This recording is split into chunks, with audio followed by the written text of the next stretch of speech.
Welcome to crime diaries. ఈ వారం మన గెస్ట్ 1991 బ్యాచ్ పోలీస్ ఆఫీసర్, పేరు జి హనుమంతరావు గారు, ఏసీపీ బాలానగర్ సైబరాబాద్ కమిషనరేట్. హనుమంతరావు గారు సైబరాబాద్ రాకముందు జిల్లాలో పనిచేశారు, ప్రస్తుతం సైబరాబాద్లో పనిచేస్తున్నారు. ఆయన డిపార్ట్మెంట్లోకి వచ్చిన తర్వాత స్టార్టింగ్లో ట్రెడిషనల్ క్రైమ్ ఉండేది, అంటే ఇంట్లో దొంగతనాలు జరుగుతుండేవి. వాళ్ళ దొంగతనం జరిగిందంటే ఆ దొంగ ఎవరు అనేది చెప్పేవారు, వ్యక్తులు ఉండేవారు. తర్వాత వైట్ కాలర్ అఫెన్స్ అంటే ఆర్థిక మోసాలు చూశారు. ప్రస్తుతం సైబర్ క్రైమ్ చూస్తున్నారు. సైబర్ క్రైమ్లో బాధితులు పడకుండా ఉండాలంటే ఎలాంటి జాగ్రత్తలు తీసుకోవాలనే విషయాన్ని హనుమంతరావు గారు తెలుసుకుంది. సార్ నమస్తే అండి. నమస్తే. హనుమంతరావు గారు, సాధారణంగా మీరు డిపార్ట్మెంట్కి వచ్చినప్పటికీ ఎక్కడైనా దొంగతనం జరిగిందంటే వాడు ఎంట్రీయా ఎగ్జిటా అంటే ట్రెడిషనల్ క్రైమ్ అది. అప్పుడులో డే హెచ్పియా నైట్ హెచ్పియా అని చూసుకొని పలానా వాళ్ళు చేశారు, ఇది పలానా ఎరుకల దొంగలు ఇంకో దొంగ చేసుకుని ఐడెంటిఫై చేసుకుని పట్టుకుని రోజులు చూసేవారు. తర్వాత ఆర్థిక మోసాలు అదొక పద్ధతి ఉంది. ఇప్పుడు సైబర్ క్రైమ్కి వచ్చింది. ఇది సైబర్ క్రైమ్లో చదువుకున్న వాళ్ళు ఎక్కువ మంది మోసపోతున్నారు. కాబట్టి మోసపోకుండా ఉండాలంటే ఏం చేయాలనే విషయం సమాధానం చెప్పే ముందు హనుమంతరావు గారు కుటుంబ నేపథ్యం, హనుమంతరావు గారు బై ఛాన్సా బై చాయిసా ఈ డిపార్ట్మెంట్కి వచ్చారు? యాక్చువల్గా చెప్పాలంటే నేను లెక్చరర్గా పోదామని అనుకున్నాను. నేను ఎంఏ ఇంగ్లీష్ లిటరేచర్ చేశాను. నేను ఐ థాట్ ఆఫ్ గోయింగ్ నేను టీచింగ్ ప్రొఫెషన్కి వెళ్దాం అనుకున్నాను. మీ ఫ్యామిలీ బ్యాక్గ్రౌండ్ సార్? మా ఫ్యామిలీ, మా పేరెంట్స్, ఐ హెయిల్ ఫ్రమ్ నేను ప్రకాశం జిల్లా. ఎక్కడండి ప్రకాశంలో?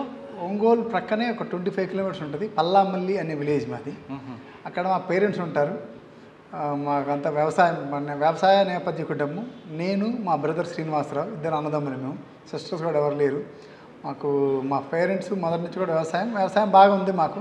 ఒక 30 acres 40 acres మొదటి నుంచి కూడా కొంచెం ఊళ్ళో కూడా మంచి కుటుంబమేను. సో నేను చిన్నప్పటి నుంచి కూడా 6th క్లాస్ నుంచి కూడా అంతా కూడా బయట చదువుకున్నాను. ఒంగోలు, గుంటూరు, మహారాష్ట్ర, పూణేలో చదివాను నేను. మా తమ్ముడు ఒంగోలులో చదువుకున్నాడు. ఆ తర్వాత ఇద్దరమే కదా అని పొలాలు చూసుకున్నాడు. మా తమ్ముడు విలేజ్లోనే ఉంటున్నాడు. నేను పూణే నుంచి నేను హైదరాబాద్కి వచ్చాను. సో ఏదో కాంపిటేటివ్ ఎగ్జామ్స్ రాద్దామనే ఉద్దేశంతో వచ్చి, అట్లాగే ఈ కాంపిటేటివ్ ఎగ్జామ్లో భాగంగా నాకు 2-3 జాబ్స్ వచ్చినాయి అదర్ దాన్ పోలీస్ ఆల్సో. అయితే నేను చాలామంది ఫ్రెండ్స్ ఏం చెప్పారంటే పోలీస్ జాబ్ చాలా బాగుంటుంది, క్యాపు, బుల్లెట్ అంతా చాలా దట్ లుక్ డిఫరెంట్గా ఉంటుంది, చాలా బాగుంటుంది అని సలహా ఇస్తే నేను రాశాను. అది వచ్చింది. నా ఖర్చు అప్పుడు 130 రూపాయలు. నేను ఈ జాబ్ రావడానికి నా ఖర్చు 130 రూపాయల అప్లికేషన్ మాత్రమే. అంతకుమించి ఎటువంటిది కూడా ఎవరికి కూడా ఎటువంటి ఖర్చు కూడా లేదు. సో అట్లా ఈజీగా నేను డిపార్ట్మెంట్ రావడం జరిగింది. సార్, చిన్నప్పుడు మీరు ఒంగోలులో కానీ మీ ఊర్లో కానీ, మీ ఊరు ఒంగోలు అనగానే రౌడీజం కనిపిస్తుంటుంది.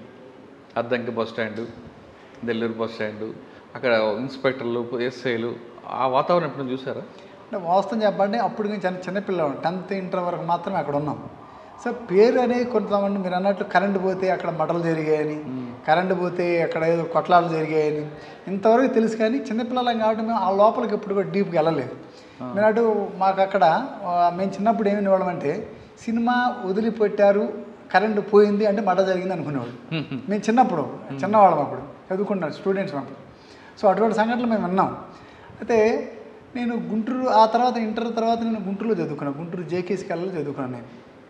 సో అక్కడ ఉండే కానీ బట్ ఇటువంటి వాతావరణానికి ఎప్పుడు కూడా you believe me or not, నేను ఫస్ట్ టైం పోలీస్ స్టేషన్కి వెళ్ళింది నేను డిగ్రీ చదివేటప్పుడు. ఎవరో ఫ్రెండ్ సైకిల్ పోయిందంటే first time Guntur Arundelpet police స్టేషన్కి పోయాను నేను. అంతకుముందు పోలీస్ స్టేషన్ అంటే కూడా నాకు తెలియదు అసలు. అది కూడా ఫ్రెండ్ తోటి పోయాను కలిసి. సో ఆడ ఎక్స్పీరియన్స్, ఆయన హెడ్ కానిస్టేబుల్ కలిసి, ఓహో బాగా ఉంది ఇది, పర్లేదు, ఆయన మంచివాడు దొరికాడు మాకు లక్కీగా.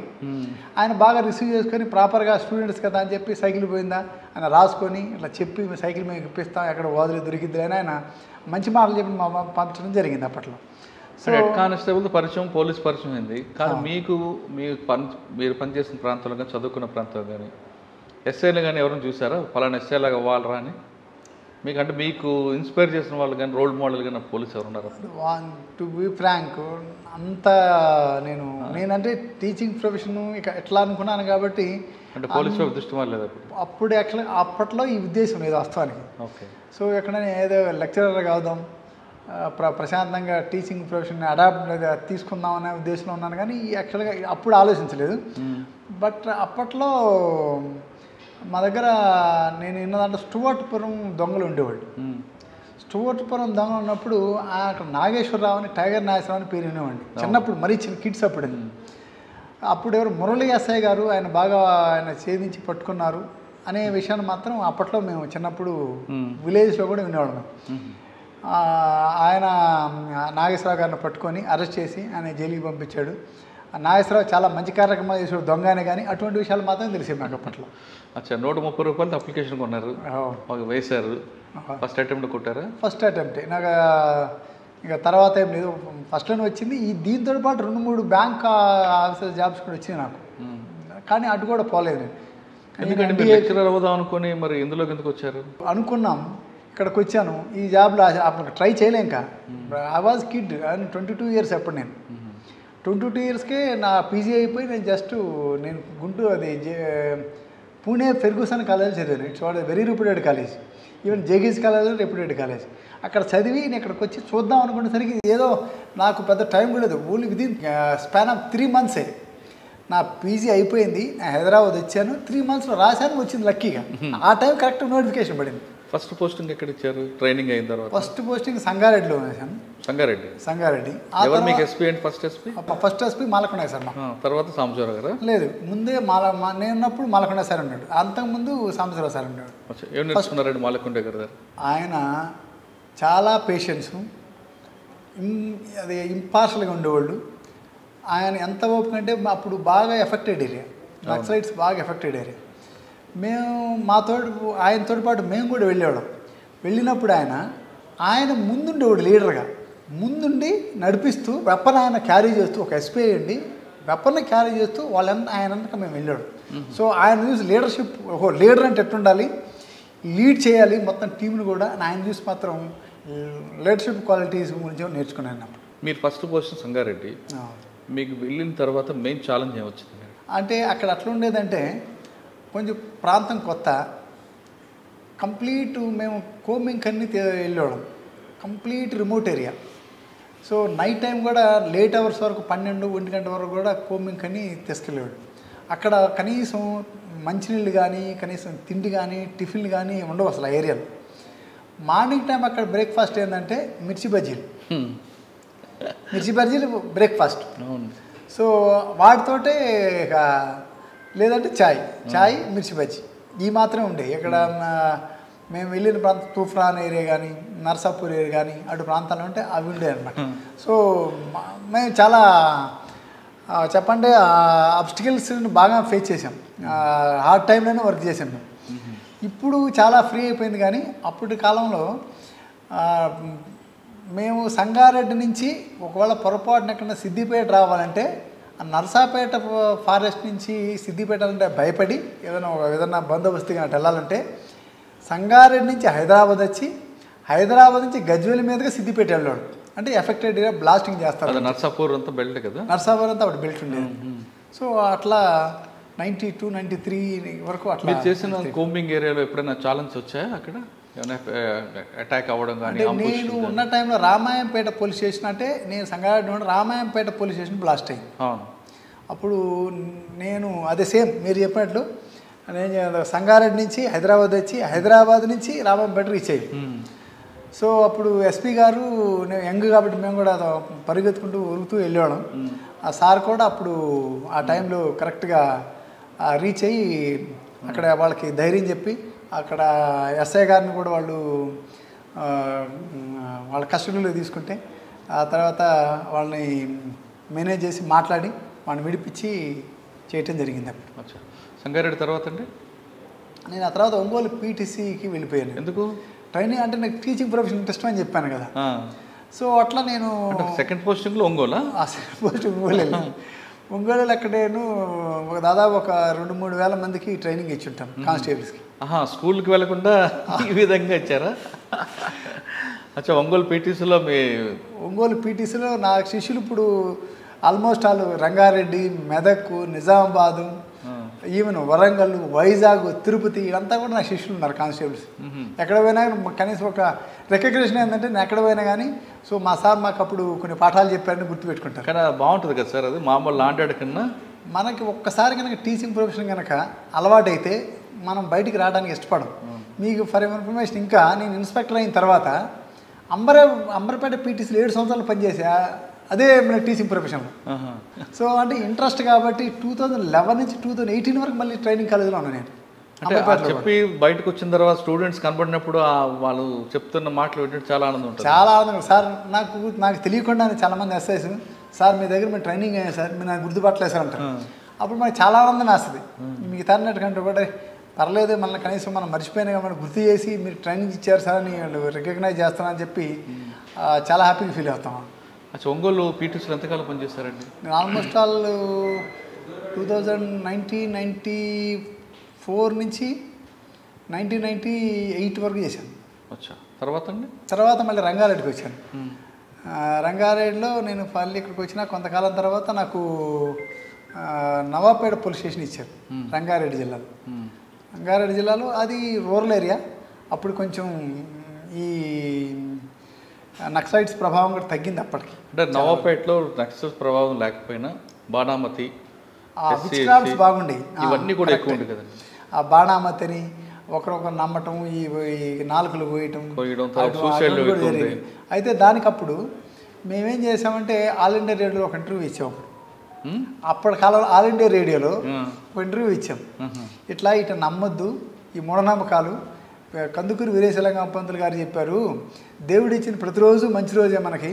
అది రోజులే మంచి అయినప్పుడు వాళ్ళు చెడ్డ చేస్తారు, వీళ్ళు మంచి చేస్తారని ఎట్ట అనుకుంటాం. అందరం మనుషులమే. అది అపోహలు మాత్రమే, నమ్మకాలు మాత్రమే. ఒకటి నమ్మకాలను నమ్మొద్దు అని. దాంతో పాటు కంప్లీట్గా రూరల్ ఏరియా కాబట్టి విలేజ్లో ప్రతిరోజు అక్కడ తక్కువ పని ఉండేది వాస్తవంగా. అక్కడ నెలకి 10-15 కేసులు మాత్రమే అయ్యాయి. సో ఆ టైంలో మేము ఏం చేసేవాళ్ళమంటే ఆ ఊర్లో విలేజ్కి వెళ్ళి చెప్పాక మాకు చెప్పడం అంటే ఇంట్రెస్ట్ అని. సో కాబట్టి అక్కడికి వెళ్ళి వాళ్ళందరితో ఇంటరాక్ట్ అయ్యేవాడు రైతులతోటి. రైతులు చెప్తుంటే వాళ్ళు వ్యవసాయం చేసేటప్పుడు ఎట్లా చేసుకోవాలి వాళ్ళు వచ్చినా కూడా అప్పుడు కూడా వాళ్ళు చిన్న చిన్న ఇష్యూస్ తోటి వస్తే కూడా వాళ్ళు కేసులు కూడా తొందరపడి చేసేవాడు ఆ కాలంలో. వాళ్ళు పోయిన తర్వాత అరే కేసులు చేయలేదు సారు, కేసులు చేస్తే చాలా ఇబ్బంది పడేవాడు అని అప్పట్లో ఆ కాలంలో. అంటే ఈ కాలం అది కుదిరేది కాదు, ఆ కాలంలో నడిచింది అది. ఎవరండి అప్పుడు ఎస్పీ మీకు? అప్పుడు ఎస్పీ రామచంద్ర రాశారండి. అప్పుడు ఆ ఫోన్లు కూడా సరిగ్గా వచ్చాయి కదా అప్పటికి. అప్పుడు కూడా ఫోన్లు సరిగ్గా పనిచేసేవి. అప్పుడు మీకు డిఎస్పీ గురుచరణ్ దాసా అండి. వికారాబాద్ ఉండేవారు. సో అట్లా వాళ్ళ అవేర్నెస్, బట్ విలేజ్కి వెళ్ళటం, స్కూల్స్కి వెళ్ళటం, ఇంటరాక్ట్ కావటం, టీచర్స్ ఇంటరాక్ట్ కావటం, అట్లా మనకు కొంచెం అవేర్నెస్ క్రియేట్. జానపద కళాకారులు వాళ్ళ ప్రోగ్రామ్ కూడా పెట్టించేవారు కదా. వాళ్ళ ప్రోగ్రామ్స్ పెట్టించడం, దాంతోపాటు మన జ్యుడిషియరీకి సంబంధించిన అవేర్నెస్ క్యాంపులు కూడా పెట్టేవాడు. సో అట్లాగూ ఒక నవపేట గ్రామంలో పెడితే ముందు ఓన్లీ డిస్ట్రిక్ట్ జడ్జి గారు వస్తున్నారు. చాలామంది గ్యాదర్ చూసి ఏందో పొలిటికల్లోకి వచ్చినట్టు వచ్చారు, ఎంతమంది వచ్చారని చెప్పి హైకోర్టు జడ్జి గారు కూడా వచ్చారు. వచ్చి ఆయన కూడా అటెండ్ అయ్యి లీగల్ అవేర్నెస్ క్యాంపులో ఆయన కూడా పార్టిసిపేట్ చేశారు అప్పట్లో. సార్ నవాపేట తర్వాత నేను హైతనగర్లో పనిచేశాను. ఇక్కడ దొంగతనాలు బాగుండేవి కదండి అప్పట్లో. డకాయిట్లు ఉండేవి, అన్నోన్ మర్డర్స్ ఉండేవి, రోడ్ యాక్సిడెంట్స్ ఉంటాయి. మీకు బాగా గుర్తుండిపోయిన కేసు చెప్పండి. అక్కడ మర్డర్ కంటే కూడా ఒక చీటింగ్ కేసు అనేది చంద్రమౌళి అనేవాడు, ఒక చంద్రమౌళి రెడ్డి అనే ఒక ఉండేవాడు. ఆ రామోజీ ఫిలిం సిటీ దగ్గర కొన్ని 100 ఎకరాలు అంటే 20 ఎకరాలు అయితే 60 ఎకరాల్లో లేఅవుట్ వేసి డబుల్ రిజిస్ట్రేషన్ చేశాడు. సో ఆ రకంగా పాపం చాలామందిని మోసం చేశాడు అతను. ఆ విషయంలో బాధితులకి అంతా బాసటగా తెలిసి అప్పుడు మహేందర్ రెడ్డి సార్ ఉండేవాడు సిపిగా కూడా. వాళ్ళకంతా కూడా ఒక బాధితుల సంఘం లాగబెట్టి వాళ్ళందరిని పిలిపించి ఎవరైతే ఈ చీటింగ్ చేశాడో వాళ్ళతో మాట్లాడి ఎంతో కొంత వాళ్ళకి సార్ ద్వారా ఆ టైంలో వాళ్ళకి పసుమమ్మలది కాదు, అది రామోజీ ఫిలిం పక్కనే ఆనుకొని ఉంటుంది. అబ్దుల్లాపర్మెట్. తర్వాత అండి ఆ తర్వాత నేను గట్కేశ్వరం వేసాను. గట్కేశ్వరం చాలా ప్రశాంతమైన ప్రదేశం. అక్కడ కొంతకాలం చేశాను. ఆడంతా అన్నీ ప్రశాంతంగా ఉండే, చిన్న చిన్న ఇష్యూస్ ఉండే కానీ అంత పెద్దగా మర్డర్ అయ్యానే. చిన్న చిన్న పెట్టి ఇష్యూస్ కోసం మర్డర్ అయ్యాయి. ఆర్గనైజ్డ్ క్రైమ్ కాదు. దొంగతనాలు ఎక్కువే కదండి అక్కడ. అప్పటికి కొంచెం తగ్గుముఖం పెట్టినాయి. ఇది 2004 కొద్దిగా తగ్గుముఖం పెట్టినాయి. నేను అక్కడ కొంతకాలం చేసిన తర్వాత నేను మళ్ళీ సరూర్ నగర్కి ట్రాన్స్ఫర్ అయ్యాను. సరూర్ నగర్లో కొంతకాలం పనిచేశాను. అక్కడ కూడా ఒక పెద్ద స్కామ్ ఉంది. అది కూడా సూర్య రియల్ ఎస్టేట్స్ అని, వాడు భూమి లేకుండా కొన్ని వేల మందికి భూములు అమ్మాడు. సో దాంట్లో కూడా మేము అప్పుడు మహేందర్ రెడ్డి సార్ ఉన్నప్పుడు వీళ్ళందరూ బాధితులందరూ కూడా ఒక ప్లాట్ఫామ్ ఏర్పడి అందరినీ పిలిపించి మాట్లాడనని చెప్పారు. మేము ఒక ఫంక్షన్ హాల్ తీసుకొని మాట్లాడితే కనీసం పెళ్లి కంటే ఎక్కువ మంది వచ్చారు దాన్ని. వాడు బాధితులు. సో పాపం బాధ వస్తుంది, బాధ వేసేది బాగానే. కానీ అయితే కేసు రిజిస్టర్ చేసాం మేము. సరూర్ నగర్లో కొన్ని, హయత్ నగర్లో కొన్ని. అంటే అది ఆఫీస్ ఏమో సరూర్ నగర్లో ఉండేది, అతను రిజిస్ట్రేషన్స్ అన్నీ జరిగే కదా హయత్ నగర్లో ఉండేవి. అప్పుడు ఎవరైతే ఈ ఇన్వాల్వ్మెంట్ అయ్యని చెప్పి ఎస్ఆర్ఓ ఉంటాడు, రిజిస్ట్రార్ని కూడా అక్యూజ్గా మేము చేసి రిజిస్ట్రార్ని కూడా అరెస్ట్ చేయడం జరిగింది. అప్పుడు సార్ మీరు సరూర్ నగర్లో పనిచేసిన టైంలోనే అట్రాక్షన్ డైవర్షన్ గ్యాంగ్ ఉండేది. అవును. ఆ గ్యాంగ్ కోసం మీరు పడ్డ కష్టం సార్ చెప్పండి. అటెన్షన్ డైవర్షన్ మేము అప్పట్లో స్నాచింగ్ జరిగిందంటే మేమే చేసినట్టు లేచి నుంచున్నాం సీట్లో నుంచి. ఎందుకంటే మాకు ప్రెజర్స్ అట్లుండే. అంటే ఆఫీసర్స్ కూడా వాళ్ళు సదుద్దేశంతో చెప్పేవాళ్ళు, చెడు ఉద్దేశం కాదు.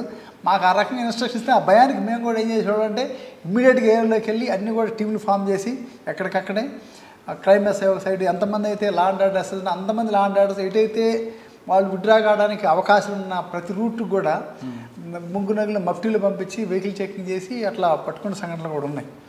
అది కాకుండా మీకు అప్పుడు ఇన్స్పెక్టర్ చంద్రశేఖర్ గారు ఉండేవారు. అవును. ఆయన మీరు మీ టీం అంతా కలిపి వెంకటేశ్వర్లు ఇంకొక ఎస్ఐ ఉండేవారు. మీరే ఒక డెమో చేసి ఇచ్చారు, గుర్తుందా? ఆ టైంలో చాలా కార్యక్రమాలు చేసాం, కొన్ని సమయాల్లో బ్లేమ్ కూడా అయ్యాం.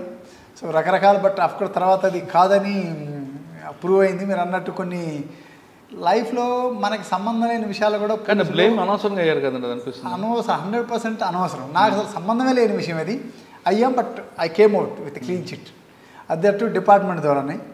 So after enquiry clean chit ఇచ్చారు. కరెక్టే. కానీ ఆ రోజు ఆ డ్యామేజ్ మాత్రం మీరు అన్నట్టు ఆ డ్యామేజ్ రికవర్ కావటం. బట్ వన్ థింగ్ ఏంటంటే నాకు ఒక గుడ్డో బ్యాడో నాకు తెలియదు, కానీ నాకు డిపార్ట్మెంట్లో మంచి పేరు ఏంటంటే అయ్యో పాపం వాడు అటు చేస్తాడా అనే పేరు అయితే ఉంది. కానీ పబ్లిక్లోకి వచ్చేసరికి లేదంటే మీ ఇంట్లో కానీ చుట్టుపక్కల కానీ చిన్న మా నాన్న ఒక మాట చెప్పారు, దీన్ని కరెక్ట్గా చెప్తా. దీనికి నీకు మా నాన్న ఏం చెప్పారంటే నీకు తెలిసిన వాళ్ళు నీ గురించి ఏమనుకుంటారు అన్నాడు. నీకు తెలిసిన వాళ్ళు నీ గురించి ఏమనుకుంటారు, నీ గురించి చెడ్డగా అనుకుంటారా మంచిగా అనుకుంటారా అడిగారు. నా గురించి మన తెలిసిన వాళ్ళు అయితే చెడ్డగా అనుకోరు నాన్న అన్న. మరి తెలియని వాళ్ళ గురించి నీకు ఎందుకు అన్నాడు ఆయన. ఇప్పుడు మంచి చెడ్డ ప్రతి చోట ఉంటుంది. తెలిసిన వాళ్ళు నువ్వు చెడ్డగా అనుకుంటే నువ్వు తప్పు చేసినట్టు, తెలియని వాళ్ళు చెడ్డగా అనుకుంటే నీకు సంబంధం లేని విషయం. సో దాన్ని నువ్వు రిపేర్ చేయలేవు, అందరూ ప్రతి ఒక్కరి దగ్గర నువ్వు చెప్పలేవు. మంచి మాట చెప్పారు ఆయన. అందుకని ఆయన అంతకుముందు నేను కొంచెం గిల్టీ ఫీల్ అయ్యండి, అది ఎవడండి అనుకుంటాడు అని. ఆ తర్వాత ఆయన మాట చెప్పిన తర్వాత చాలా ధైర్యంగా ఫీల్ అయ్యాను.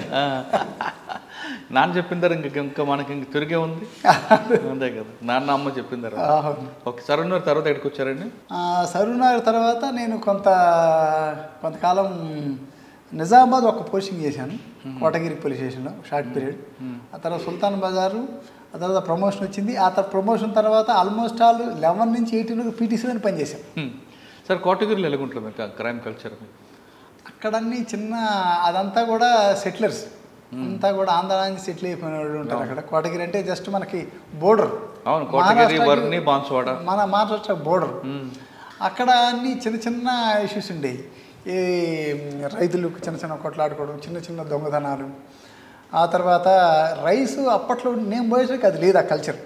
అంతకుముందు ఎట్లుండేదంటే ఇప్పుడు మనకు ఆంధ్ర యునైటెడ్ ఏపీ ఉన్నప్పుడు ఇక్కడ నుంచి ఆ మహారాష్ట్రకి రైస్ని తీసుకుపోయాడు దొంగతనంగా, అక్కడ ఎక్కువ రేటుకి అమ్ముకునేవాడు. కానీ నేను పోయేటే ఇంకా అది కూడా ఏం లేదు యాక్చువల్గా, ప్రశాంతమైన ఏరియా. నేను పోయేసరికి ప్రశాంతమే, పెద్ద ఇష్యూస్ ఏమి ఉండేవి కాదు అక్కడ. కోటగిరి తర్వాత సుల్తాన్ బజార్ షార్ట్, ఈ రెండు కూడా చాలా షార్ట్ పీరియడ్. తర్వాత అండి ఆ తర్వాత ప్రమోషన్, ఆ తర్వాత పీటీసీ ఆల్మోస్ట్ ఆల్ 7 years. పీటీసీలో ఎలాగుంటుందండి మీకు? నేను బాగా ఎంజాయ్ చేసే ప్రదేశం ఏంటంటే ఆ పీటీసీని. ఎందుకంటే నాకు టీచింగ్ కొంచెం ఇంట్రెస్ట్, పైగా నాకు చెప్పాలనే ఆనందం ఎక్కువగా ఉంటుంది నాకు. ఇది పిల్లలకి ఏదైనా నేను 1 గంట చెప్పాలంటే నేను 2 hours ప్రిపేర్ అవుతాను. ఎందుకంటే అది ఎప్పుడు కూడా మనం చెప్పేది ఇంటాక్ట్గా వాళ్ళకి చేరాలి. అప్పుడే మనల్ని వాళ్ళు గుర్తుపెట్టుకుంటారు. మనం గుర్తుపెట్టుకోవాలంటే మనం వాళ్ళకి బాగా టీచ్ చేయగలగాలి అని మనసులో బాగా అనుకొని ప్రిపేర్ అయ్యి బాగా వెళ్తాం. సార్ అంబర్పేట పీటీసీ అనగానే మంచి పేరు ఉందండి, అంత డౌటే లేదు. కానీ హాస్టల్ విషయంకి వచ్చేసరికి కొంతమంది ఆఫీసర్లు కొల్యూట్ అవుతారనేది వార్త ఉంది.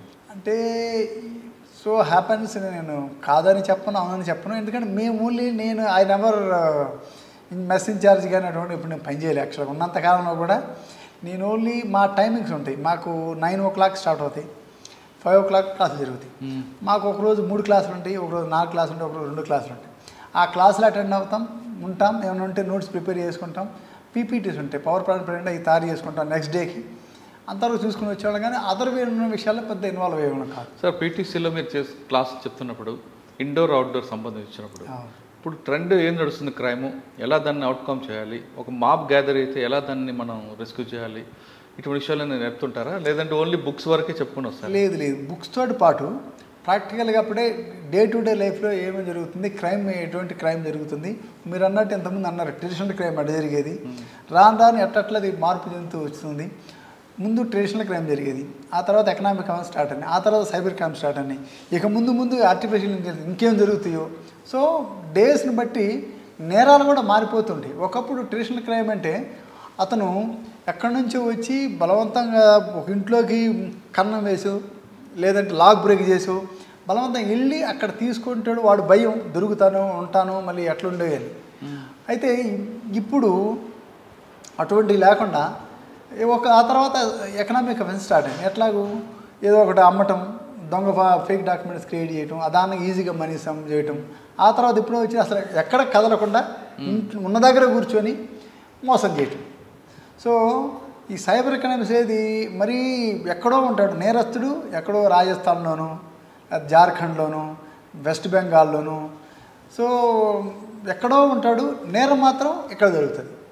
సో ఆ రకాలు కూడా కొన్ని కోట్ల రూపాయలు నష్టపోయిన వాళ్ళు ఉన్నారు రకంగా సైబర్ క్రైమ్స్ ద్వారా. వాటి మీద అవగాహన కల్పించేవారు మీ ఎదురుకు వచ్చే వాళ్ళకి? అంటే ఇప్పుడు కల్పిస్తున్నాం. అక్కడ అంబర్పేటలో ఉన్నప్పుడు, అంబర్పేటలో కూడా ఇంత నేను పనిచేసడానికి ఇంత ఎక్కువగా లేదు.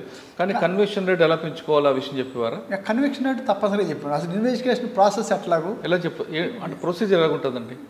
జనరల్గా ఒక ఎఫ్ఐఆర్ అయిన తర్వాత ముందు ఏం చేస్తారంటే వాళ్ళు స్టేట్మెంట్ రికార్డ్ చేసుకోవాలి. ఆ స్టేట్మెంట్ రికార్డు ఎక్కడైతే నేరం జరిగిందో అక్కడికి పోయి అసలు ఏం జరిగింది, సీన్ ఆఫ్ అఫెన్స్, ఇప్పుడు సీడీఎఫ్ అంటున్నాం. సో ఆ సీన్ ఆఫ్ అఫెన్స్ అక్కడ విచారణ చేసి 2 పంచులు పెట్టుకొని అక్కడ మనం ఎట్లా జరిగిందో యాజిటీస్గా ఒక సీన్ అది పంచనామా కండక్ట్ చేస్తాం. పంచనామా కండక్ట్ చేస్తే అక్కడ ఎవరైనా కానీ విసినిటీలో కనుక ఎవరైనా కానీ విట్నెస్లు ఉంటే, సర్కమాస్టల్ విట్నెస్ కానీ ఐ విట్నెస్లు కానీ ఎవరైనా ఉంటే అక్కడ కూడా కలెక్ట్ చేసుకుంటాం. అది కాక ఏమైనా టెక్నికల్ ఎవిడెన్స్ అక్కడైనా చిన్న నేరం అనుకోండి, 324 అనుకోండి, కొట్లాట్లే ఉంది అనుకోండి, మరి కట్ ఉందా లేదా ఏ నేరమైనా కానీ ఇన్వెస్టిగేషన్ ఒక రకంగానే ఉంటుంది, కలెక్షన్ ఆఫ్ ఎవిడెన్స్ ఒక రకంగానే ఉంటుంది. సో ఒకవేళ మర్డర్ కేసు అనుకోండి, అక్కడ ఒకవేళ అయితే మర్డర్ అయితే ఎన్ని ఇంచుల్లో కట్ అయింది, ఏ వెపన్ వాడాడు, ఎట్లా వాడాడు. సో మనం క్లియర్గా వీడియో తీసుకుంటూ ఏదైతే ఈ గాయం ఉందో ఆ గాయం విడ్త్ అంతా, సో వీటన్ని ప్రతిదీ కూడా నిశ్చితంగా పరిశీలన చేసి అక్కడ సీన్ ఆఫ్ అఫెన్స్ చేసుకొని అది కలెక్ట్ చేసుకున్న తర్వాత ఇంకా ఫర్దర్ ఎవిడెన్స్ ఏముందనుకో కొన్ని మనం నిర్ణయం చేయలేము. ఒకవేళ మర్డర్ అనుకోండి, పోస్ట్ మార్టం చేయించాలి. ఆ పోస్ట్ మార్టంలో షార్ట్ ఒపీనియన్ తీసుకుంటాం. రీజన్స్ ఏంటి, ఎట్లా మర్డర్ జరిగింది, వేపంతో చేసి ఉండొచ్చు, లేదా పాయిజన్ ఇచ్చిన చంపాడా, స్మోదరింగ్ ముక్కు మూసేమని చంపాడా, లేకపోతే స్ట్రాంగులేషన్ చేసాడా. హ్యాంగింగ్ స్ట్రాంగులేషన్కి తేడా ఉంటుంది. మళ్ళీ హ్యాంగింగ్ అంటే ఇది 4 బయటకు వచ్చి ఎట్లా ఉంటుంది, స్ట్రాంగులేషన్ స్ట్రైట్గా ఉంటాయి, యాంగిల్స్ ఇట్లా ఈ క్రాస్ గట్ట వస్తుంది.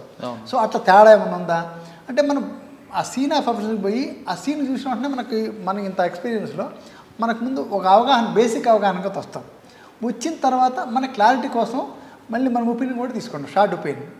డాక్టర్ గారి దగ్గరికి వెళ్ళి వాళ్ళకి షార్ట్ ఒపీనియన్ తీసుకొని బేసిక్ అంతా మనం ఫర్దర్గా ఇన్వెస్టిగేషన్ కూడా కంటిన్యూ చేస్తుంటాం. మీరు చెప్తున్నప్పుడు ఆ ఏఎస్ఐ నుంచి అందరూ ఉంటారు మీ దగ్గర, వాళ్ళు ఇంట్రెస్ట్ చూపిస్తుంటారా, లేదు వాళ్ళకున్న బర్డెన్స్ వాళ్ళకి అప్పటికి రకరకాల వర్క్స్ ఉంటాయి, ఏదో వీడిని వెళ్ళిపోతుంటారా?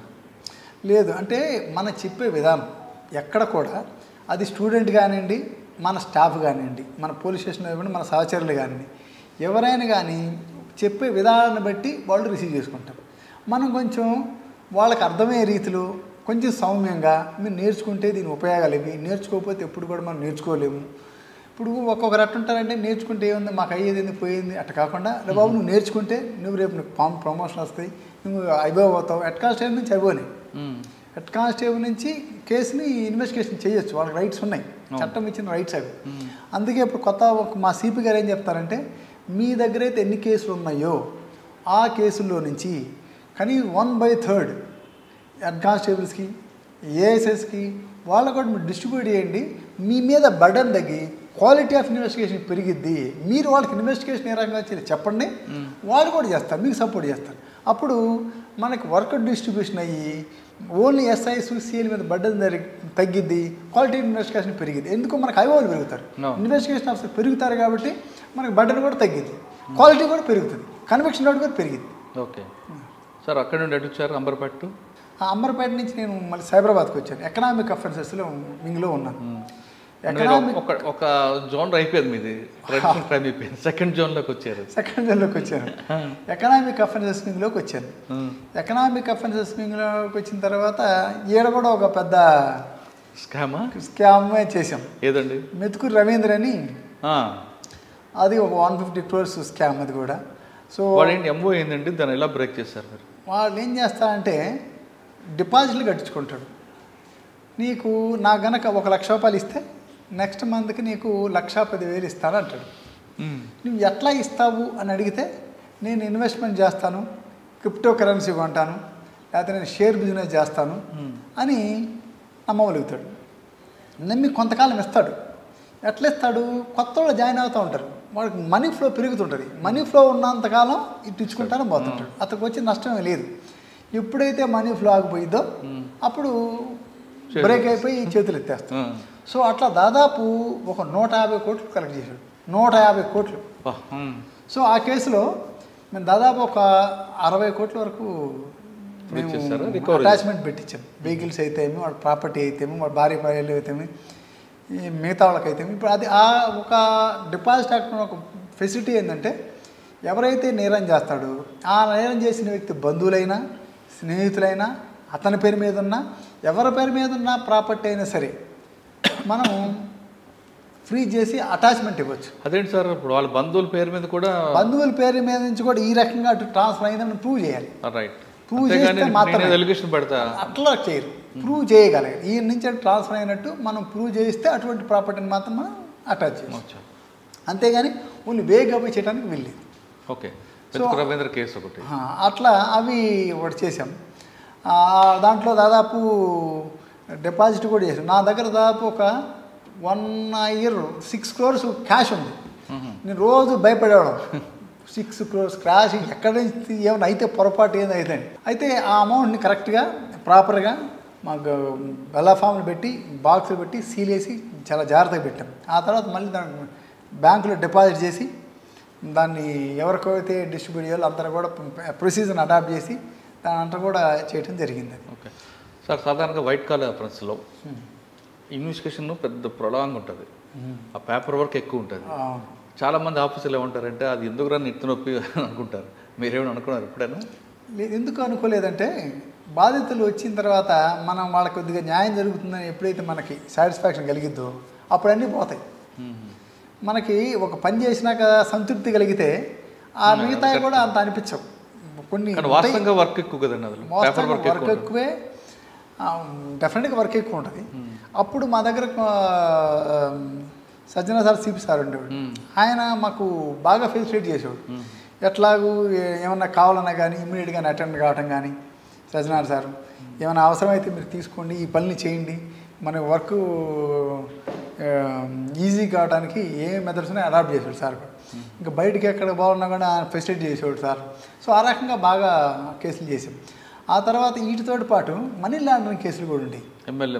ఎంఎల్ఎం. సో ఆయన దానికి కదా క్యూనెట్ అనే కేసు ఒకటి ఉంది. దాన్ని చూస్తే ఒళ్ళు గగురు పడుతుంది, అంత దుర్మార్గమైన కేసులు అవి. అట్లా చాలా ఉన్నాయి.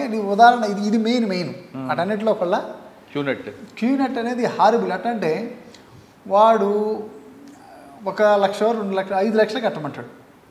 5 లక్షలు కట్టమన్న తర్వాత మీకు మళ్ళీ జాబ్ ఇస్తాము, మీకు మళ్ళీ మంచి ఫెసిలిటీ ఇస్తాము అని వాడు ఏదో కొన్ని ట్రావెల్ చెక్స్, వేరే కంట్రీకి రిటర్న్ ట్రిప్స్ అన్నట్లు, ఆ తర్వాత ఏదో పేండియం అని కొన్ని ఉపయోగమైన వస్తువులు ఇస్తారు. 5 లక్షలు తీసుకుంటాడు.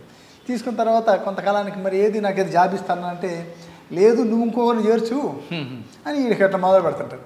సో అట్లా వాడు మోసం చేస్తాడు కానీ చివరికి ఏమేయడు. వాడు ఏం చేస్తాడు, ఇన్ని డబ్బులు కట్టేవాడు ఆ డబ్బులు రికవర్ కోసం వీడు మళ్ళీ స్టార్ట్ చేస్తాడు. ఇట్లా ఒకరికొకరు మోసపోతూనే ఉంటారు అక్కడ. లింక్ అది దీంట్లో కొన్ని లక్షల ఫ్రాడ్ అదైతే మాత్రం. సో చాలా వరకు అటువంటివన్నీ మేము రైడ్ చేయటం, మేము ఎక్కడైతే ఎటువంటి క్యూనట్లు పెట్టి వాళ్ళు క్లాసులు కూడా తీసుకున్నాడు అటువంటి ఐడెంటిఫై చేయటం, వాళ్ళ దగ్గర పోవటం, వాటిని ఛేదించడం, వాళ్ళ మీద కేసులు చేయటం. సో నేను రాఘవేంద్ర రెడ్డి గారు అట్లా డిఎస్పీ గారు ఉన్నప్పుడు ఆయన, నేను ప్రవీణ్ కుమార్ సార్ అప్పుడు మాకు అడిషనల్ డీసీపీ ఉంటాడు, sir Sajjanar sir CP sir. వీటన్నిటిని కూడా చాలా వరకు కంట్రోల్ చేసాం. But I cannot see that prevented, but controlled a lot. చాలా వరకు కంట్రోల్ చేయగలిగాం. మీరు చెప్తున్న క్యూనెట్ అనేది ఇంటర్నేషనల్ లెవెల్లో నడుస్తుండేదండి. అది అక్కడ మలేషియా ఉండేది. అవును. దానికి ఉన్న కస్టమర్స్ కానీ వాళ్ళందరూ కూడా హైలీ ఎడ్యుకేటెడ్ ఉంటారు. అవును. వాళ్ళు మీరు టచ్ చేస్తే వాళ్ళ ఆర్గ్యుమెంట్ ఎక్కువ ఉంటుంది. అవును. లీగల్గా మాట్లాడుతూ ఉంటారు. మరి అటాకింగ్ ఎప్పుడు ఫేస్ చేస్తారా? మిగతా ఎక్విజిట్తో మాట్లాడడం వేరు, వాళ్ళతో మాట్లాడడం వేరు. నేను యూడబ్ల్యూ ఇన్ఛార్జ్ యాక్చువల్ అప్పుడు. నేను ఆల్మోస్ట్ హైకోర్టు ఎక్కడ రోజు ఉండదు. ఆల్మోస్ట్ డే బై డేను వారానికి 2 రోజులు మినిమం హైకోర్టుకి వెళ్ళేవాడు. ఎందుకంటే మా మీద రిట్ పిటిషన్లు పడి. మీరు అన్నారు కదా, ఈ చదువుకున్న వాళ్ళు కానీ ఆలోచన చేసేవాళ్ళు కదా వీళ్ళందరూ కూడా. నేను బెనిఫిట్ అవుదాము, ఇది ఎంతకాలం నడిచిద్ది అని ఆలోచన వరకు లేదు. నేను నష్టపోయాను కాబట్టి నేను రికవరీ చేసుకోవాలి అంతవరకు ఆలోచించేవాడు. సో ఆ రకంగా వాళ్ళు ప్రతి ఒక్కరు వేస్తుండేవాళ్ళు, మేము ఫేస్ చేస్తుండేవాళ్ళం. అంటే మిగతా వాళ్ళకి వీళ్ళకి చాలా డిఫరెన్స్ ఉంటుంది. వీళ్ళు ఆర్గ్యుమెంట్ ఎక్కువ చేస్తుంటారు. హెడ్ఏక్ ఇప్పుడు అంత రాలేదు మీకు? ఉంటుంది. మీరు అన్నట్లు ఆర్గ్యుమెంట్ చేస్తారు. అయితే మనం ఎప్పుడైతే వాళ్ళకి కంప్లీట్గా, అంటే మనకు కొద్దిగా పేషెన్స్ కావాలి. దీని గురించి వాళ్ళకి ఎక్స్ప్లెయిన్ చేసి చెప్పిన తర్వాత అప్పుడు రియలైజ్ అవుతారు. రియలైజ్ అయిన తర్వాత కొంచెం ఆలోచనలో పడతారు. పూర్తిగా పడి కొంచెం ఆలోచనలో పడతారు. ఈఓడబ్ల్యూ నుంచి ఎక్కడికి వచ్చారండి? ఈఓడబ్ల్యూలో ఉన్నప్పుడే నా ప్రమోషన్ వచ్చింది 21లో. కొంతకాలం ఈఓడబ్ల్యూలో ఉన్నాను. ఆ తర్వాత నేను మాదాపూర్ అదే మీరు కుక్కట్పల్లి ట్రాఫిక్ ఏసీబీ వచ్చాను. సార్, కుక్కట్పల్లి ట్రాఫిక్ కన్నా ముందు కరోనా సమయంలో మీరు చేసిన వర్క్ చెప్పండి. అది నా లైఫ్లో అతి సాటిస్ఫాక్షన్ ఇచ్చిన టైం ఏంటంటే ఆ కరోనాలో ఎక్స్క్లూజివ్గా ఒక వర్క్ చేశారు, చెప్పండి. ఆ టైంలో ప్లాస్మా డొనేషన్ చేయించాం. అసలు అందరూ బయటకు వచ్చి అసలు నలుగురు కలవటానికి భయపడే టైంలో 150-200 మంది వాలంటీర్స్ని పెట్టుకొని ప్లాస్మా డొనేషన్స్, ప్లేట్లెట్స్ డొనేషన్స్, తర్వాత బ్లడ్ డొనేషన్స్, ఇదిగాక ఫుడ్ డిస్ట్రిబ్యూషను, తర్వాత గ్రోసరీస్ డిస్ట్రిబ్యూషను, దాంతోపాటు ఆక్సిజన్ సిలిండర్స్ అని. అంటే కొంతమంది తగ్గిన తర్వాత వాళ్ళకి ఆక్సిజన్ అవసరం పడుతుంది. వాళ్ళకి సపరేట్గా సిపి గారు అప్పుడు సజ్జనాసర్ ఏం చేశారంటే వాళ్ళకి సపరేట్ ఒక హాస్పిటల్ లాగా, మినీ హాస్పిటల్ లాగా తీసుకొని రెంట్కి తీసుకొని మాట్లాడి ఆ ఆక్సిజన్ సిలిండర్స్ పెట్టి ఎవరికైతే కరోనా తగ్గిన వాళ్ళకి సపోర్ట్ ఇచ్చారు. సో అట్లా ఆల్మోస్ట్ కరోనా టైంలో మార్నింగ్ 8:30-9కి వెళ్తే నైట్ 9కి కంటిన్యూగా అక్కడే ఉన్నాను. మా సజ్జనార్ సార్ ఎప్పుడన్నా సండే రోజు ఆయన గమనించారు, ఇది సండే కూడా ఉంటాడా లేడా అనుకున్నాను ఆయన. నేను ఆయన ఎప్పుడు వచ్చినా అక్కడే ఉండేవాడిని రోజులో. కానీ వాలంటీర్స్ని కూడా హ్యాట్స్ ఆఫ్, వాళ్ళు కూడా వాలంటీర్కి వచ్చి అంత టైంలో కూడా ఎన్నో జాగ్రత్తలు తీసుకొని వాళ్ళు ప్రతి ఒక్కరికి కాల్ చేయటం, ఎవరికైనా ప్లాస్మా అని అవసరం పెడితే ప్లాస్మా కావాలంటే వాళ్ళతో మాట్లాడి డోనర్స్ని వాళ్ళకి కాన్ఫిడెన్స్ కలిగించి హాస్పిటల్కి పంపించి వాళ్ళకి ప్లాస్మా డొనేట్ చేయించి కొన్ని అయితే దాదాపు నాకు తెలిసి ఆ కాలంలో 12,000 డొనేషన్ చేయించాం. 12,000 ఇది ఓన్లీ ప్లాస్మా. సో ఆ తర్వాత ఇవి ప్లేట్లెట్స్, ఆ తర్వాత బ్లడ్. సో ఆ తర్వాత దానికంటే ముందు ఫుడ్ డిస్ట్రిబ్యూషన్ చేసాం. దాని తర్వాత గ్రోసరీస్ డిస్ట్రిబ్యూషన్ చేసాం. ఆ తర్వాత మైగ్రెంట్ ల్యాబ్ని ట్రైన్స్లో వాళ్ళ ప్రాంతాలకు పంపించాం. సో ఆల్మోస్ట్ నేను సజ్జనార్ సార్తో పాటు కన్సర్న్ ఇన్స్పెక్టర్తో పాటు మేము కూడా అన్నింటిలో పాల్గొన్నాం. అతి ముఖ్యమైన విషయం ఏంటంటే ఈ plasma. So I was the incharge. So ఎప్పుడు అయినా కానీ నాకు ఈ సర్వీస్ మొత్తంలో అతి సాటిస్ఫాక్షన్, మీరు నాకు చాలా బాగా గుర్తు చేశారు వాస్తవానికి. నా సర్వీస్ మొత్తంలో అతి ప్రౌడ్గా ఫీల్ అయ్యేది, నాకు మనశ్శాంతిని సాటిస్ఫాక్షన్ ఇచ్చే టైం ఏంటంటే ఆ కోవిడ్ టైంలో రిస్క్ తీసుకొని 10 మందికి సహాయం చేసామనే తృప్తి. That was ultimate for me, ultimate satisfaction my whole service. Retire అయిపోయిన తర్వాత కూడా పిల్లలు కూడా మాకు మనవాళ్ళకు ఇంకా లేరు, ఉంటే వాళ్ళు కూడా చెప్పుకోవడం నాకు ఇది ఒక మంచి సబ్జెక్ట్ అయింది యాక్చువల్గా. Right sir. అక్కడ నుండి ట్రాఫిక్ కుకట్పల్లి ట్రాఫిక్ అనగానే అందరికీ చాలా బాధ ఉంటుంది. ఎందుకంటే మీరు ఆ ప్రాంతం మీద అవగాహన తెచ్చుకోవడానికి కొంత టైం కావాలి. ఈలోగా అవగాహన తెచ్చుకున్న సమయానికి మీకు ట్రాన్స్ఫర్ అయిపోతారు. ఆ పోస్ట్ ఎలా ఉంది, ఆ బర్త్డే అలాగ ఉంటుంది. మీకు ఎంత వర్క్ చేయాలో, ఎంత పేషెన్స్ ఉన్నా మీకు బీపీఓ షుగర్ రావాలంటే కుకట్పల్లి ట్రాఫిక్ అంటుంటారు. వాస్తవం అంటారా? అంత కరెక్ట్ కాదు అని నేను అనను. అయితే నాకున్న కొంచెం అడ్వాంటేజ్ అంటే నేను యూఓడబ్ల్యూలో పనిచేసాను, ఇంతకుముందు సైబరాబాద్లో కూడా పనిచేసాను. అప్పుడు ఉమ్మడి సైబరాబాద్ ఉన్నప్పుడు కూడా మేము సరూర్ నగర్లో, హైత్ నగర్లో, గట్కేసులో ఉండి మేము హైటెక్ సిటీ బందోబస్తుకి వచ్చాము. సో అప్పటి నుంచి కూడా నాకు ఈ ప్రాంతం మీద అవగాహన ఉంది. కుకట్పల్లి కానీ, మాదాపూర్ కానీ, నార్సింగి కానీ. ఒకప్పుడు కుకట్పల్లి వేరు, ఇప్పుడు కుకట్పల్లి వేరు. నిజమే. తర్వాత రీసెంట్ టైమ్స్లో అక్కడే ఉన్నాగా మా office Gachibowli, EOW office. So ఏ కేసులు అన్నా కానీ ఇదే ప్రాంతం నుంచి మూవ్ అయ్యాడు. సో అట్లా నాకు అక్వైంటెన్స్ బాగుంది, ఈ ప్రాంతం గురించి అవగాహన బాగుంది.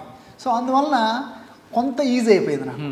అదర్వైజ్ మీరు చెప్పినట్టు కొత్త వాళ్ళు అయితే ఆ తెలుసుకునే లోపే లాస్లో వెళ్ళిపోయాడు. కానీ అక్కడ రోడ్లు కుకట్పల్లి అన్నది ట్రాఫిక్కే పారామీటర్స్ అండి. వెహికల్స్ ఎక్కువ ఉంటాయి, రోడ్ స్పేస్ తక్కువ ఉంటుంది, ప్లస్ ట్రాఫిక్ సెన్స్ చాలా తక్కువ మంది కనిపిస్తుంటుంది. ఈ 3 ఛాలెంజ్ని ఎలా మీరు ఫేస్ చేశారు?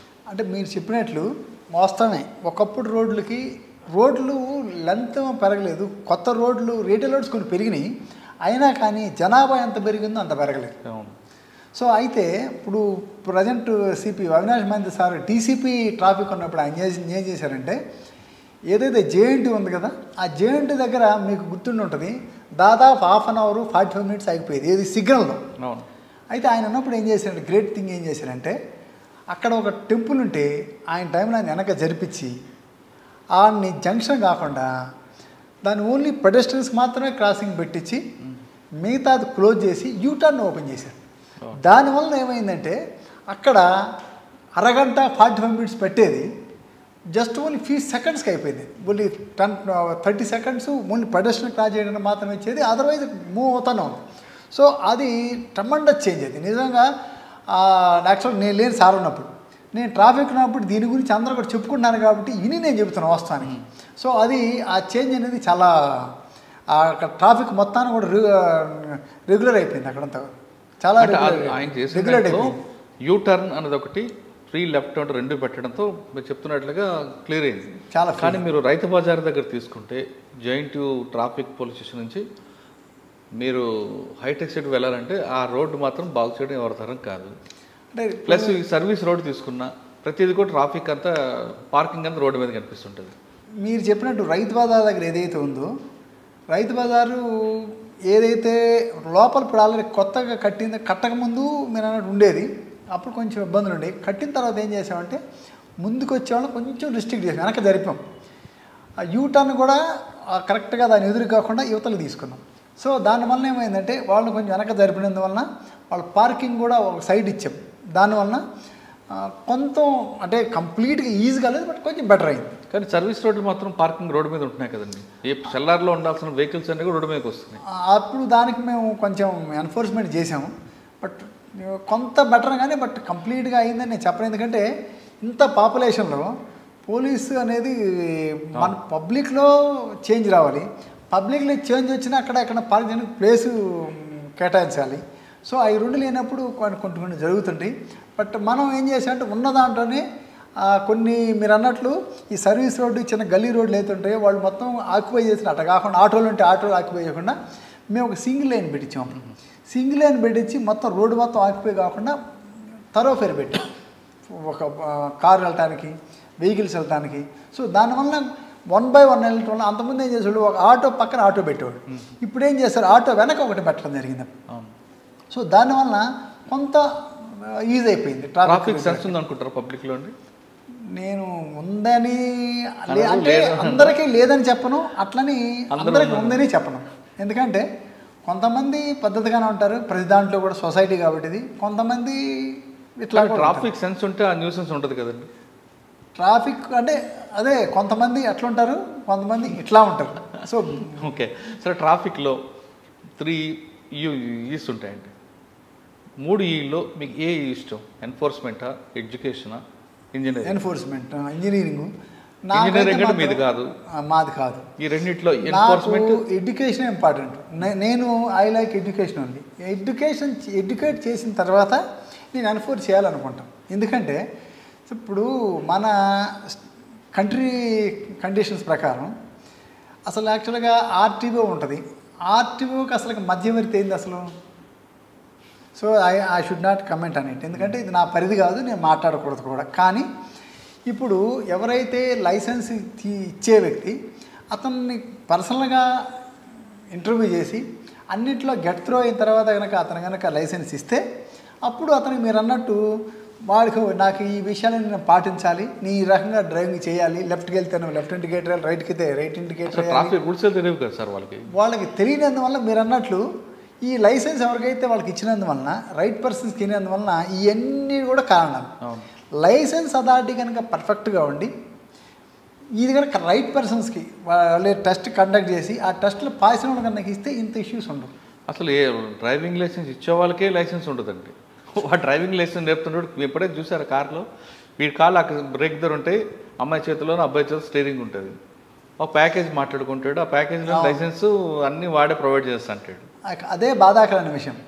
మన దగ్గర ఆ సిస్టమ్ కనుక మారి కరెక్ట్గా లైసెన్సింగ్ పద్ధతి కనుక మారితే ఇప్పుడు యూఎస్ లాంటి ప్రదేశాల్లో వాళ్ళు పక్కా ప్రిపేర్ అయ్యి వెళ్తారు. ఎగ్జామ్గా మనం కనుక ఒక ఎగ్జామ్కి ప్రిపేర్ అయ్యి వెళ్తామో అదే రకంగా వాళ్ళు ఒక ఎగ్జామ్ ప్రిపేర్ అయినట్టు డ్రైవింగ్ టెస్ట్ కూడా ప్రిపేర్ అయ్యి వెళ్తారు. ఎగ్జాంపుల్ అంటే మా అమ్మాయి మా అబ్బాయి అక్కడే ఉన్నారు, వాళ్ళ లైసెన్స్ తీసుకున్న వాళ్ళు చెప్తున్నారు మన దగ్గర వాళ్ళకి ఇక్కడ లైసెన్స్ తీసుకున్నారు, అక్కడ లైసెన్స్ తీసుకున్నారు. కానీ ఇక్కడ కన్నా అక్కడ ఎక్కువ భయం ఉంటుంది వాళ్ళకి. అక్కడ భయం. ఒక లేడీకి లైఫ్ టైంలో లైసెన్స్ రాలే ఆమెకి. ఏంటంటే అక్కడ రూల్స్ అక్కడ స్ట్రిక్ట్గా ఉంటాయి కాబట్టి మన దగ్గర అసలు ఎవరైనా లైసెన్స్ రాని వాళ్ళు ఉన్నారంటే ఎవరు ఉండరు మన దగ్గర, కనపడడం కూడా కనపడను కూడా. సో ఈ లైసెన్సింగ్ ఇచ్చే సిస్టమ్ కొద్దిగా మార్చుకొని రైట్ వేలో కనుక కరెక్ట్గా టెస్టింగ్ కంప్లీట్ అయ్యి పాస్ అయిన వాళ్ళు కనుక ఇచ్చినట్టే కొంత ఇటువంటి తగ్గే అవకాశాలు కూడా ఉంటాయి. ఓకే, ట్రాఫిక్ తర్వాత అంటే ట్రాఫిక్ తర్వాత నేను సైబర్ సెక్యూరిటీలో వెళ్ళాను. వికారాబాద్లో పనిచేసి కొంత షార్ట్ పీరియడ్. ఆ తర్వాత బాలనగర్కి వచ్చాను. బాలనగర్ అనగానే గతంలో ఇండస్ట్రియల్ ఏరియా, గతంలో రియల్ ఎస్టేట్ ఉండేది, తర్వాత ఇండస్ట్రియల్ ఏరియాకి వచ్చింది. ఇప్పుడు ఎలాంటి క్రైమ్ ఉంటుందండి బాలనగర్లో? బాలనగర్, జీడిమెట్ల, సనత్ నగర్, జగదగిరిగుట్ట, ఈ 4 పోలీస్ స్టేషన్ తీసుకుంటే ఒక్కొక్క డిఫరెంట్ కల్చర్ కనిపిస్తుంటుంది క్రైమ్లో. జగదగిరిగుట్ట ఒకప్పుడు రౌడీ షీటర్స్ అన్నీ ఉంటాయి, ఇప్పుడు కూడా ఉంది అక్కడ రోడామేశ్వర్ నగర్ అంతా న్యూసెన్స్ ఉంటుంది. ఇక్కడ మనకి జగదగిరిగుట్ట, సనత్ నగర్ కొద్ది కమ్యూనల్ సెన్సిటివ్ ఏరియా, అంటే బోత్ మిక్స్డ్ పాపులేషన్ ఉంటుంది. సో సనత్ నగర్ ప్లస్ జగదగిరిగుట్ట 2 ప్రదేశాలు ఉంటాయి. కానీ మన దగ్గర ఎప్పుడు కూడా అంత కమ్యూనల్ లేవే, మిక్స్డ్ పాపులేషన్ అంటే జరగాల. మన దగ్గర ఎప్పుడు చిన్న ఇష్యూ జరిగింది, అది కూడా 2001లో ఆ ప్రాంతంలో. ఆ తర్వాత ఇప్పుడు ఇన్సిడెంట్స్ కూడా ఇన్సిడెంట్ ఫ్రీ వాస్తవం చెప్పండి, అటువంటి సంఘటనలే మన దగ్గర జరగల. కానీ చిన్న చిన్న దొంగతనాలు మన దగ్గర అవుతుంటాయి. మర్డర్ కూడా మన దగ్గర మైగ్రేటెడ్ పాపులేషన్ కూడా ఉంటారు, అంటే యూపీ, బీహార్, జార్ఖండ్ అట్ల నుంచి వచ్చిన కూడా ఉంటారు. సో జీడిమెట్ల ఇండస్ట్రీలో పనిచేసేవాళ్ళు, వాళ్ళు చిన్న చిన్న విషయాలకి వాళ్ళకు అగ్రెసివ్గా ఉంటారు. చిన్న పెట్టి ఇష్యూస్ కూడా మర్డర్స్ అవుతుంటాయి. సో అట్లా కొన్ని అంటే మీకు జగదగిరిగుట్ట, జీడిమెట్ల 2 కొంచెం జగదగిరిగుట్ట అంటే ఆల్మోస్ట్ ఆల్ ఎక్కువ ఈ బాలనగర్ ఏరియా అంతా కూడా స్లమ్ ఎక్కువగా ఉన్నటువంటి ప్రదేశం. ఇప్పుడు జగదగిరిగుట్ట తీసుకున్నా, జీడిమెట్ల తీసుకున్నా, ఏమైనా బాలనగర్ తీసుకున్నా, ఏమైనా సనత్ నగర్ తీసుకున్నా, అన్నీ కూడా ఎక్కువ శాతం స్లమ్ ఏరియాస్ ఎక్కువ ఉన్నాయి. మీకు హైలీ సోఫిస్టికేటెడ్ ఏరియా కంటే కూడా, పాష్ ఏరియా కంటే కూడా ఈ స్లమ్ ఏరియాలు ఎక్కువ శాతం ఉన్నాయి మన దగ్గర. ఇక్కడ ఫర్ ఎగ్జాంపుల్ రోడామేస్త్రి నగర్, జగదగిరిగుట్ట రోడామేస్త్రి నగర్ అయినా కానీ, అంటే ఎక్కువ అవి ఉన్నాయి. ఇక్కడ పేర్లు చెప్పుకుంటూ పోతే అన్నీ శ్రీనివాస నగర్ కానీ, ఇమ్రాన్ హోటల్ కానీ, ఆ తర్వాత మగ్దూమ్ నగర్ కానీ, చంద్రగిరి అన్నీ ఆల్మోస్ట్ ఇక కొన్ని ఉన్నాయి. మంచి లొకాలిటీ కూడా ఉన్నాయి, తులసివాన అని హై రైజ్ ఉన్నాయి, అవి కూడా ఉన్నాయి. ఈవెన్ మనకి జీడిమెట్ల కూడా అంతే, అట్లా మైగ్రేట్ పాపులేషన్ ఉంటుంది, ఫ్యాక్టరీలు పనిచేస్తుంటారు. చిన్న చిన్న ఇష్యూస్ కూడా అది అది మర్డర్ ఇంతకైందా అని కూడా ఆశ్చర్యపోతాం. ఫర్ ఎగ్జాంపుల్ నలుగురు కలిసి ఉంటారు, ఒక మర్డర్ అయింది జీడిమెట్ల, ఎగ్జాంపుల్ చెప్తున్నాను మీకు. ఒక మర్డర్ అయింది. మర్డర్ ఎందుకైందంటే ఈ నలుగురు కలిసి ఉంటారు. ఒకడు బయటికి వెళ్ళాడు, ఒక పండుకున్నాడు, ముగ్గురు బయట డ్యూటీకి వెళ్ళారు. వాళ్ళు వచ్చేసరికి ఇటు భోజనం వండాల, ఒకరొకరు మాట్లాడేప్పటికి కొట్టుకుంటూ చనిపోయాడు. అటువంటి సంఘటనలు కూడా జరుగుతున్నాయి. అది మర్డర్, సిల్లీ రీజన్స్ మర్డర్ అవుతాయి. మీరు చెప్తున్నట్లుగా మొత్తం పార్టీ అంతా కూడా అదర్ స్టేట్ మైగ్రేట్ వస్తారు, వాడు చంపి పారిపోతాడు, వాడు పట్టుకు రావడం కష్టం అవుతుంది కదా. ఇది మీరు అన్నది కరెక్టే, కానీ మేమేం చేస్తామంటే ముందుగానే ఎప్పుడైనా అవేర్నెస్ కాల్ పెట్టేటప్పుడు ఎవరైనా మీరు ఎంప్లాయీగా చేర్చుకునేటప్పుడు తప్పనిసరిగా అతనిది ఆధార్ కార్డు, వాళ్ళ బంధువులకు సంబంధించిన ఆధార్ కార్డులు, ఫోన్ నెంబర్ తీసుకుని పెట్టుకోండి అని సలహా ఇస్తాం ముందుగానే. సో దాని ద్వారా మనకేమైందంటే కొంత ఇన్ఫర్మేషన్ అయితే దొరుకుతుంది. అది అదర్వైజ్ మీరు అన్నట్టు వాడు పోతే కొద్ది దొరకడు. వాడు అక్కడికి వెళ్తాడో తెలియదు, ఇంకెక్కడికైనా వెళ్ళొచ్చు. యాక్చువల్ అట్లా కూడా మీరు అన్నట్లు వాళ్ళందరూ కలిసి కూడా రైల్వే స్టేషన్కి వెళ్ళారు. నేను చెప్పిన కేసులు 2 రోజుల నుంచి రైల్వే స్టేషన్కి వెళ్తున్నాడు, పోలీసులు వెళ్తారని గమనిస్తున్నాం. మేము మఫ్టీలో పోయి అక్కడ మేము వాచ్ చేస్తున్నాం వాళ్ళని కూడా, మేము కూడా వాళ్ళతో తీసుకొని పోయి. సో వాడు 3rd డే దొరికాడు మాకు. వాడు ఫోన్ ఆన్ చేస్తాడు, ఆఫ్ చేస్తున్నాడు. థర్డ్ ఉంటున్నాడు కానీ ఆఫ్ చేస్తాడు. మనం వస్తారో అని చూస్తే 3rd డే దొరికాడు మాకు. అంటే వాడు వస్తున్నాడా? లేదు, రైల్వే స్టేషన్లో ఉన్నాడు. ఏంటంటే ఎవరైనా గమనించకపోతే పోదాం అని ఉద్దేశం. అట్లా ఇక్కడికి వచ్చాక మీకు మంచి కేసుని చెప్పండి. ఒకటి మన ట్రాన్స్జెండర్ కేసు ఒకటి అయింది. అది కొంచెం సెన్సేషనలే. జగత్గుట్టలో సాగర్ లేదు, అది that comes under Sanath Nagar. Recent డేస్లోనే అయింది.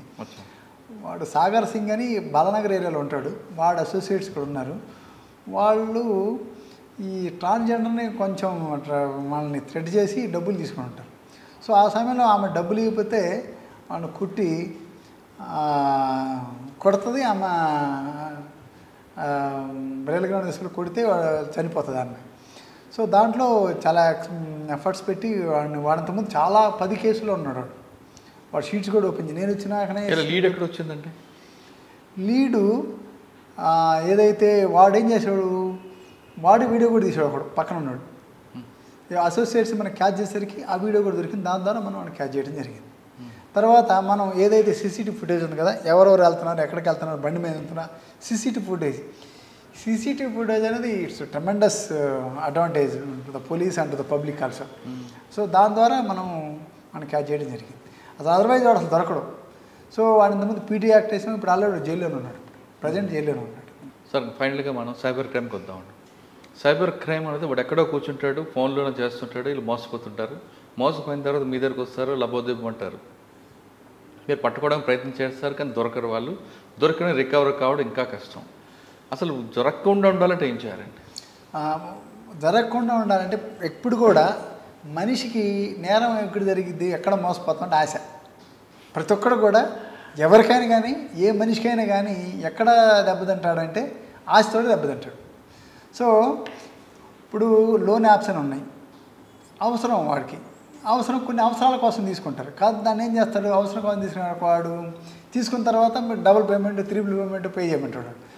లేకపోతే ఏం చేస్తాడు, వాడు ఆ నంబర్లన్నీ వాళ్ళ బంధువులకి స్నేహితులని తీసుకొని, లేదంటే నువ్వు కనుక నాకు 4 times కనుక పే చేయకపోతే ఈ నంబర్లు కూడా నువ్వు ఇట్లాంటి వాడు అట్లాంటి నేను ఫోటో మార్ఫింగ్ చేసి సర్క్యులేట్ చేస్తాను భయపెడతారు. ఇది ఒక టైప్. ఇన్వెస్ట్మెంట్ ఫ్రాడ్ ఒకటి ఉంటుంది. సో మీరు ఒక 10,000 పెట్టండి, నువ్వు ఆ వర్క్ కనుక చేసినట్టే నీకు 15,000 వస్తాయి, 20,000 వస్తాయి, అట్లా లక్షలు కట్టుకుంటూ పోతుంటారు. అదొక టైప్. దాని తర్వాత ఓటీపీ ఫ్రాడ్ అని ఉంటుంది. ఆ ఓటీపీనే పాపం ఇప్పుడు కొంచెం అవేర్నెస్ వచ్చింది, ఓటీపీ కూడా షేర్ చేయటం లేదు, అదొకటి. తర్వాత అన్నోన్ లింక్స్ వస్తాయి వాట్సాప్కి. అన్నోన్ లింక్స్ ఎప్పుడు కూడా పొరపాటును కూడా మనం క్లిక్ చేయకూడదు. అన్నోన్ లింక్ కనుక క్లిక్ చేసామంటే మన డేటా మొత్తం కూడా ట్రాన్స్ఫర్ అవుతుంది.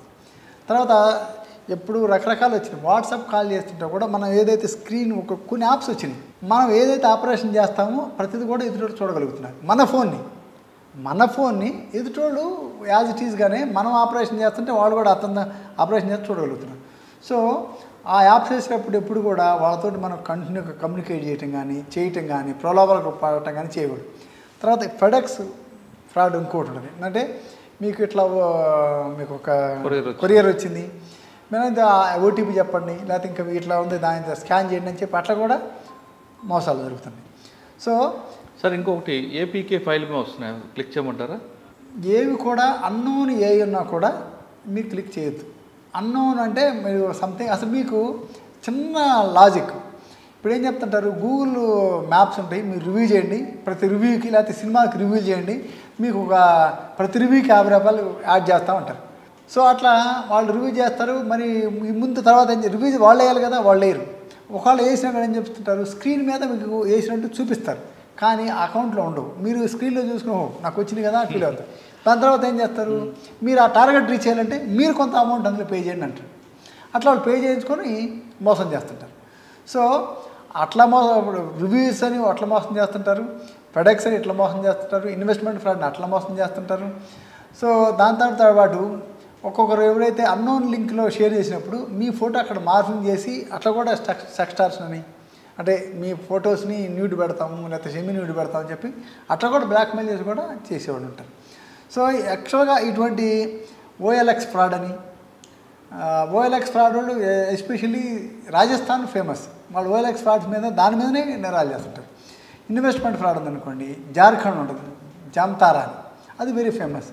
ఆ తర్వాత ఇన్వెస్ట్మెంట్ ఫ్రాడ్లోనే ఢిల్లీలో, నోయిడా, వెస్ట్ బెంగాల్ ఈ ప్రాంతాలన్నీ కూడా వాళ్ళకి ప్రొఫెషనల్స్ ఇక్కడ. దాంట్లో విచిత్రమైన విషయాన్ని మీరు బిలీవ్ ఇట్ ఆర్ నాట్, వాళ్ళంతా 10th ఫెయిల్ అయినవాడు ఈ హైలీ ఎడ్యుకేటెడ్. విచిత్రమైన ఇంకా బాధాకర విషయం ఏంటంటే ఎవరైతే సాఫ్ట్వేర్ ఇంజనీర్స్ ఉంటారో మోసపోయారు వాళ్ళే. మొదట్లో ఒక 10th ఫెయిల్ అయిన వాళ్ళు 8th 9th చదువుకున్న వాళ్ళు పొలాల్లో పోయి కూర్చొని మాట్లాడాలంటే వీళ్ళు మోసపోతుంటారు. ఎగ్జాంపుల్ ఒకటి మాకు తెలిసిన అతను, ఆమె ఒక సాఫ్ట్వేర్ ఇంజనీర్, 24 lakhs నీకు లోన్ శాంక్షన్ అయింది, నీ ఓటీపీ చెప్పంటే చెప్పేసింది, 24 lakhs ట్రాన్స్ఫర్ అయింది. సో దీనికి ఒకటి సరే నేరాలు జరుగుతాయి, నేరాలు జరిగిన తర్వాత మనం ఏం చేస్తే మన అమౌంట్ పోకుంటుందని తెలుసుకోవడం చాలా ఇంపార్టెంట్. సో దాంట్లో 1930 1930 ఆ నంబర్ కనుక ఇమ్మీడియట్గా కనుక మనం కనుక కాల్ చేసినట్లయితే వాళ్ళు ఏం చేస్తారంటే ఒక అకౌంట్ నుంచి 10 అకౌంట్లు ట్రాన్స్ఫర్ అయినా కూడా ఆ అకౌంట్లు విత్డ్రా కాకపోతే పుట్ ఆన్ హోల్డ్ చేస్తారు. అంటే విత్డ్రా కాకుండా ఉంటే మాత్రం ఆ అమౌంట్ అక్కడ ఫ్రీజ్ చేస్తారు ఇమ్మీడియట్గా ఇన్ఫర్మేషన్ పోయిన వెంటనే 1930 చేసినట్లయితే. సో అట్లా పుట్ ఆన్ హోల్డ్ అయిన అమౌంట్ ఎక్కడికి పోదు. సో అప్పుడు కనుక మీరు ముందు ఆ పని చేసిన తర్వాత పోలీస్ స్టేషన్కి వచ్చి కనుక కంప్లైంట్ కనుక లాడ్జ్ చేసినట్లయితే ఆ పుట్ ఆన్ హోల్డ్ అమౌంట్ ఏదైతే ఉందో ఆ అమౌంట్ని మీకు చిన్న ప్రాసెస్ చేసిన తర్వాత కొన్నిటికి కేసులు చేస్తాం, కొన్నిటి కేసులు చేయకుండా కానీ ఆఫీసర్స్ ఇనిషియేషన్ తీసుకొని వాళ్ళ అమౌంట్ని విత్డ్రా చేసేట్టుగా విక్టిమ్ ఏదైతే వాళ్ళకి అందయ్యేట్టుగా ప్రాసెస్ అడాప్ట్ చేశారు. సో అదొకటి. ఇంకా అట్ట కూడా కాలేదనుకోండి, ఇంకొక నెంబర్ కూడా ఉంది, సైబర్ క్రైమ్ ఫ్రాడిస్ట్ నెంబర్. ఆ నెంబర్కి ఒకవేళ కాల్ చేసి ఆ ఇన్ఫర్మేషన్ అందులో పెట్టినా కూడా 1930 చేసినట్లే ఉంటుంది అది కూడా. సో ఆ రకంగా కూడా మీరు ఎవరైనా కానీ బాధితులు ఉంటే దానికి చెప్పొచ్చు. Cyber crime 8712672222.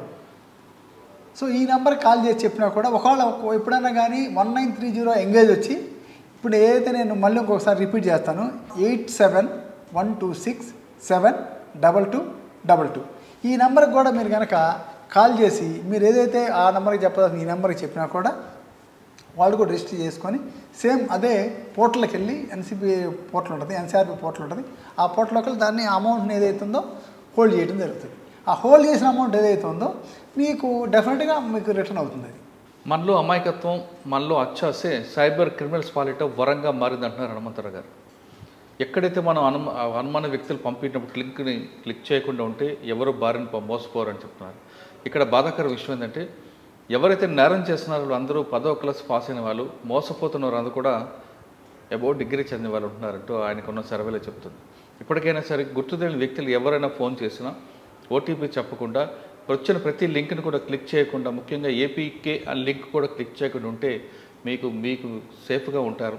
ఒకవేళ జరిగితే 1930తో పాటు సైబర్ క్రైమ్ సంబంధించిన సైబరాబాద్కి ఒక లింక్ ఉంది, నెంబర్ ఉంది. ఆ నెంబర్కి కాల్ చేసినా వెంటనే పోలీసు రిజిస్టర్ చేసుకుంటారు. కానీ రికవరీ అవుతుందా అయిందా లేదనేది ఇన్వెస్టిగేషన్ పార్ట్గా ఉంటుంది. కాబట్టి అసలు ఎటువంటి తలనొప్పి లేకుండా ఉండాలంటే అసలు ఆ గుర్తు తెలియని వ్యక్తులు పంపిన లింకులు కానీ, ఓటీపీలు కానీ, ఎస్ఎంఎస్లు కానీ క్లిక్ చేయకుండా ఉండడమే బెటర్ అంటూ హనుమంతరావు గారు చెప్తున్నారు.